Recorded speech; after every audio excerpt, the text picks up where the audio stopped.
10 फेब्रुवारीपासून इयत्ता 12वीच्या परीक्षेला सुरुवात झाली असून अमरावती जिल्ह्यात 137 परीक्षा केंद्रांवर एकूण 35,929 विद्यार्थी परीक्षा देत आहेत.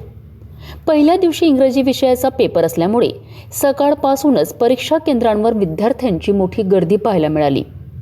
रोल नंबर तपासण्याकरिता विद्यार्थी वेळेआधीच केंद्रांवर पोहोचले होते. परीक्षा शांततेत पार पाडावी याकरिता सर्व केंद्रांवर कडेकोट पोलीस बंदोबस्त ठेवण्यात आला आहे.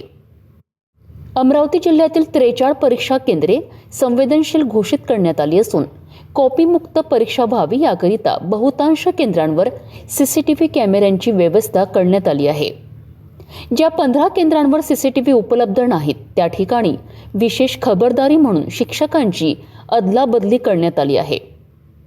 पहिला पेपर असल्याने विद्यार्थ्यांसोबत पालक आणि नातेवाईकांचीही केंद्रांबाहेर गर्दी दिसून आली आहे. सर्वत्र परीक्षा सुरळीत आणि शांततेत पार पडत असल्याचे चित्र आहे.